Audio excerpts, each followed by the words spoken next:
is no reason in 2008 to do shit you hate. None. Promise me you won't.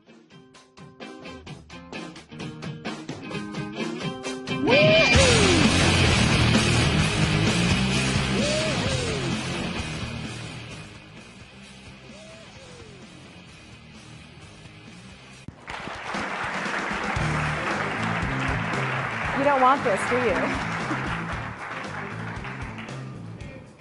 Hey. So, first and foremost, should I just do this for you? First and foremost, I really want to thank everybody. I mean, this is outrageously humbling. Every single person in this room, since you're here, there's no doubt in my mind that you are going to kill it. And that's what I want to talk about today. PP. I really want to talk about this. Patience and passion. Let's start with passion. There is way too many people in this room right now that are doing stuff they hate. Please stop doing that. There is no reason in 2008 to do shit you hate. None. Promise me you won't.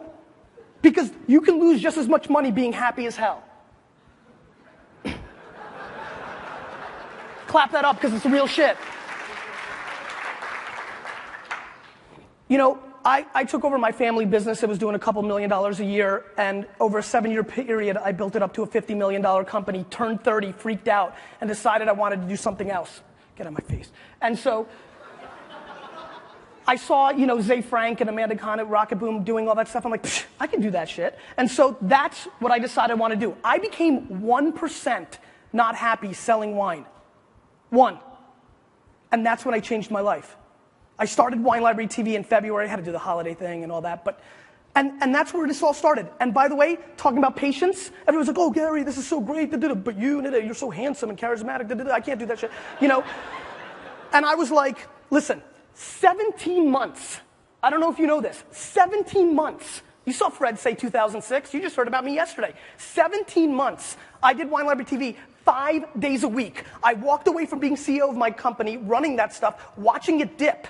For 7 years, it grew 24% every month against the month from the year before. And I walked away, started Wine Library TV, and I became part of the community. Let's talk about community. Listen to your users, like Fried said? Absolutely. But giving a shit about your users is way better. People listen, but they don't do anything. Doing something, answering those emails, giving a crap, caring about your user base, that's what you need to do. You need to care about everything, and it starts with yourself. Look yourself in the mirror and ask yourself, what do I want to do every day for the rest of my life? Do that. I promise you can monetize that shit. If you love Alf, do an Alf blog. You collect Smurfs, Smurf it up. Whatever you need to do, do it. So many people are talking about, I can't monetize. There's a billion 70-year-old douchebags that are in control right now. But the number 2 person, that 34-year-old lady, she's gonna buy your shit. She's gonna put the advertising on your stuff. It's coming. Stop crying and just keep hustling. Hustle is the most important word ever. And that's what you need to do. You need to work so hard. Guys, we're building businesses here. This isn't about parties. We're building businesses. I used to work in a liquor store from 7 in the morning to 10 at night for 7 straight years, and the only days off I took were to watch the New York Jets. And you know what that did? It made me throw up on myself, so that wasn't a vacation. And that gave me a platform. That was a stepping stone. The reason I was able to start Wine Library TV was because I built up this business. It gave me the equity, the cash flow to do it. You need to hustle. You have to have a business model. I mean, getting a crap load of users and then flipping it is not a business model. Make some cash along the way. Thank you for clapping. Make some cash along the way.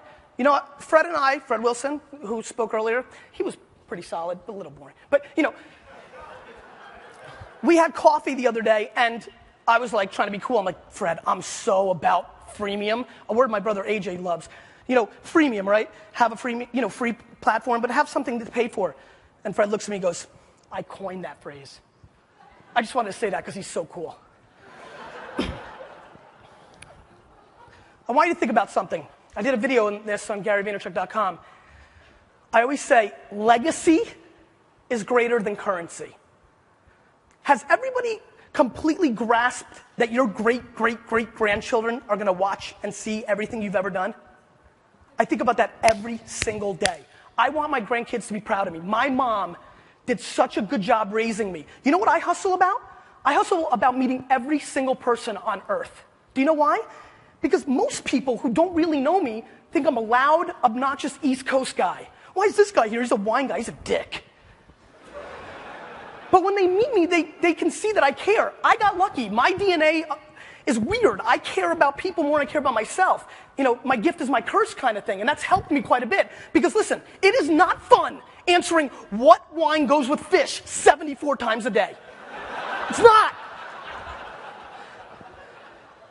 I produce the most non-scalable apps on earth. When Facebook launched apps, I was like, what should we do? You know what? We'll do a Facebook app called Ask Gary. You ask me a wine question, and I answer it. That was 8 hours a day for a month. That sucked. And even worse, I would let nobody answer them except me. I answer every one of my emails, 700 to 1,000 a day. This is why I travel so much. The only place I catch up is on the air. You know, on my air, which is kind of cool, and in the air. So that is the only way for me to keep up with it. I mean, honestly, the only thing I fear in the world is internet on planes. Right? Dave, I'm telling you, once that happens, I'm dead. I'm going to retire from email. I don't know, you know, I'm sitting up here and I'm thinking, I'm like, what can I say? What can I do? You know, what I really hope is just for people to be happy. Honestly, we're sitting where the gatekeepers are no longer in control. Guys, I was in my office in the dirty jers, right? And I started taping Wine Library TV. Now I'm repped by CAA, the biggest talent age. I mean, they rep Oprah and Tom Cruise and Beckham and me. That's a joke. I mean, how did they find him? You know, how did I book Conan and Ellen and Front Page Wall Street Journal, Time Magazine? All of them without an agent, without a PR person. If you're pumping out good shit, people will follow. But if you for a second, a half a second, don't believe in what you're doing, whether it's your personal brand or the product you represent, you need to get out now. Please. Can you guys promise me that? I'll give you like $8 each.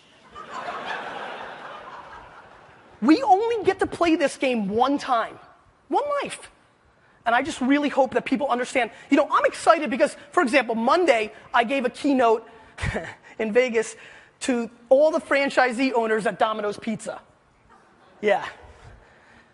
I told them two things. One, you guys are fucked. They are. They're in a franchise. I mean, they can't do anything. Everything I believe in, they can't do. And two, bring back the Noid. That was it. Those are the only two things I told them. Thank you. Why did the Noid get such a big response? I need to use that more often. All right. My fundamental hope is that people understand that this is business. Really, I do. Way too many people running around town not understanding what we're doing. Two, understand the game is changing. I've turned down 40 television deals. Why? Not because I think I'm a big shot. Mainly, yeah, actually a little bit. But mainly, I'm waiting for a bigger opportunity because there's no reason for me to share the equity. My content is mine. The way everything is changing is unbelievable. I mean, everybody's going to be consuming content everywhere and in different platforms. And the people that controlled it, newspaper, television, and radio, are no longer in control. And that is a huge factor that people have not totally wrapped their head around. You need to build brand equity. It's about brand equity. In yourself, because you never know what could happen, right? Lehman Brothers, anything can happen. This whole space is going to crash next year. It's going to be awesome. Huge opportunities. Get ready. But if you have brand equity, you will be fine. There is never a bad time when you believe, when you work hard, and when you know what you're doing. But you have to do, this is where it's crucial. You have to do what you love. Because let me tell you something. Doing what I do sucks. 18 hours a day, 78 flights this year already, answering every email. What wine goes with beef? I don't know, dude. Whatever you like. You know, I mean, it gets tough, but if you love it, you will win. I love people. That is a huge advantage for me. Get out there and network. People are the people that are going to help you. The only way to succeed now is to be completely transparent. Completely. Everything is exposed. Everything you do. So your legacy is your ultimate life. It's all you've got. And you can build so much on that. When you have brand equity, anything can happen. I leveraged my brand equity to get more exposure for Please Dress Me, the t-shirt search engine. It got covered in a lot of places. That was my brand equity. If tomorrow Zucks launches a new social network and there's beta, you want in. Don't lie. That's brand equity. You got to think about that. Plus, what's very imperative to me right now is using the tools. Way too many people are trying to figure out which tools should I use. Should I use Twitter? Should I use Pound? Should I use Jaiku? Which tools should I use?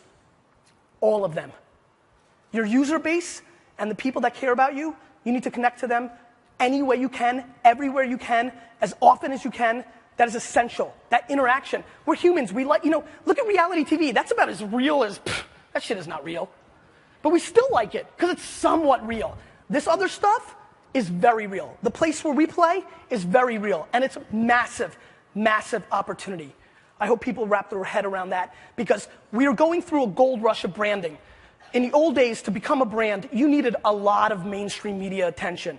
But now, if you get talked about enough in all these social webs, blogs, you can get there. You can build your brand, your company's brand. But it all starts with that first moment when you look in the mirror. First moment. What do I want to do? What do I want to do? I'm so hot on that. So many people will kill it if they do. And I don't care how small your niche is. For example, I'm killing it with wine video, right? You don't want to compete with me. None of you. But, I'm serious. But, there is an absolute opportunity for somebody to come out with the Pinot Grigio hour. I'm serious. Niches can go crazy. If you love sports, you could do that. Where is Sports Center? I would watch that all day. 2 people doing Sports Center every day. There's so many video blog opportunities. It shocks me that there aren't bigger opportunities, bigger people doing it. They're coming, but you have to understand we're in a gold rush. Somebody's going to get it, and you're not going to have a shot. So if you have a feel, if you want to do it, I don't want to hear about this 9 to 5 bullshit. What's that? You quit? I quit. Nice. I don't want to hear about this 2-job thing, right? 9 to 5, I don't have time. If you want this, if you're miserable, or if you don't like it, or you want to do something else and you have a passion somewhere else, work 9 to 5, spend a couple hours with your family. 7 to 2 in the morning is plenty of time to do damage. But that's it.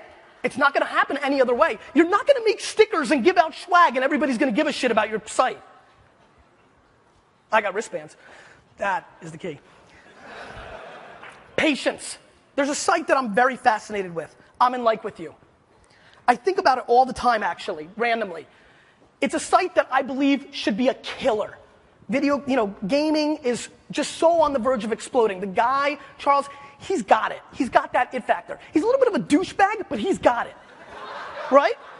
And he loves being a douchebag. He is so authentic, I love him for that. He's who he is, and he's hustling and he's trying. And I'm telling you, if he's patient enough, and if the right moment strikes, that site is going to be huge. And there's so many sites out there that are obvious to me, and too many people giving up. There's so many people giving up because they don't believe, and please stop doing this, by the way, while I'm at it.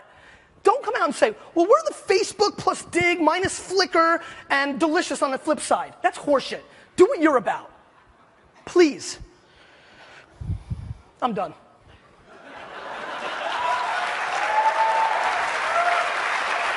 And I'm done because I want, Jason Fried is awesome. Did you guys like Jason Fried? Clap it up. And he's a heartthrob a little bit, right? He's a little heartthrob. Him and I really been talking about doing this Q&A tour, so we're putting the final touches. We're just going to sit and answer questions for 12 hours a day. That's why he did Q&A. That's why I've got a $1.27 to answer questions. Please raise your hand and ask a question. I will give you money. Anybody? Yes. What are you doing tomorrow? What'd he say? I didn't hear. Tomorrow, yes, I like how you're trying to plug our event. Yes, I'm doing a tasting tomorrow. Go ahead. What was it? Anything? Money? Yes, thank you. How do you get money to do what you love? You don't, right? I lost a shitload of money when I started doing what I loved. What you do is you position yourself to succeed. So for example, if you're doing something else and you want to do this thing you love, you do it after hours. You work 9 to 6, you get home, you kiss the dog, and you go to town. Right? I mean, you start building your equity and your brand and whatever you're trying to accomplish after hours. Everybody has time. Stop watching fucking Lost. That's a good overheard, right? That was a good overheard. So, you know what I mean? I mean, if you want this, if you want bling bling, if you want to buy the jets, if you want to do shit, work. That's how you get it. That's all I got. There's just nothing else to say. One more question.